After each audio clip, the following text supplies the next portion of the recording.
V tokratnih MMC novicah, ki si jih lahko kadarkoli preberete na našem spletnem portalu www.rtvslo.si, poševnica avtomobilnost, pa tokrat izpostavljamo novico, da so v Amsterdamu napovedali, da bodo 11.200 parkirnih mest v samem centru enostavno ukinili. No, ne tako zelo enostavno ali pa ne tako zelo hitro. Do leta 2025, torej časa je kar veliko v mestu, ki je znano že danes po kolesarjih.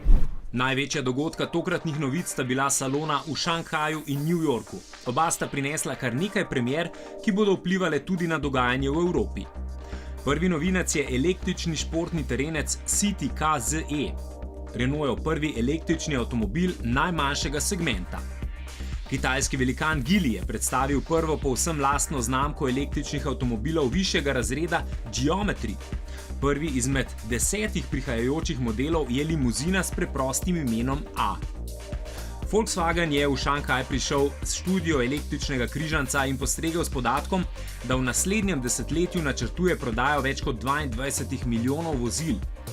Aston Martin pa je končno predstavil serijskega električnega Rapida E. Izdelal bo le 155 primerkov. Mercedes je v Šanghaj prišel s predserijsko študijo križanca GLB. Precej robusten avtomobil, zato mu nekateri že pravijo majhen G. Veliko večjo SUV premiero pa je pokazal v New Yorku. Novi model GLS bo nekoliko večji od predhodnika in povsem opremljen s sodobno elektroniko, vključno z 48-voltnim hibridnim sistemom. V Ameriki je Hyundai predstavil novega najmanjšega križanca. Imenuje se Venue in je 13 cm krajši od Kone. Kia je v New York prišla s samovozečo študijo Habanero. Subaru pa je prenovil Outbacka, seveda je ostal robusten avtomobil, čeprav je po novem bolj prijazen vozniku. Seveda je bilo tudi veliko paše za oči.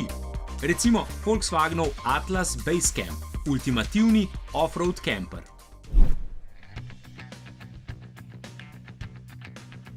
Doma je bil največji dogodek pobuda glede ponovne uvedbe ukrepa pridržanja alkoholiziranih voznikov. V naši ekipi pobudo na glas podpiramo. Zakaj? Pridržanje mi zelo podpiramo, ker je že ukrep, ki je bil učinkovit in se je omilil.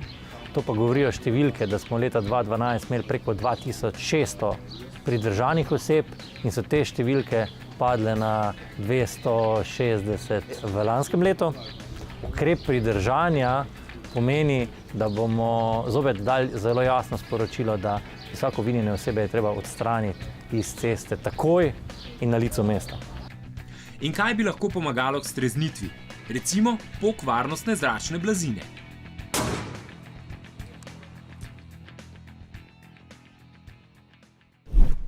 Vse bolj se elektrificirajo tudi mestni avtobusi. Pariški javni prevoznik je naročil skoraj 800 primerkov. Kitajski BYD pa je izdelal ta hip najdaljšega na svetu.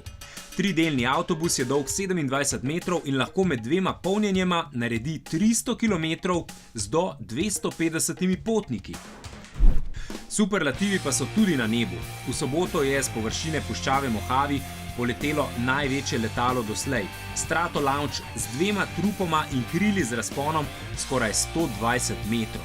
8 let ga je razvijalo podjetje, da bo po letu 2022 z njim iz stratosfere v vesolje lansiralo rakete s sateliti. Pa še to. Rally Dakar se seli. Organizatorji so potrdili, da v Južni Ameriki ne uživajo več podpore, zato bodo leta 2020 dirkali po puščavah Savdske Arabije.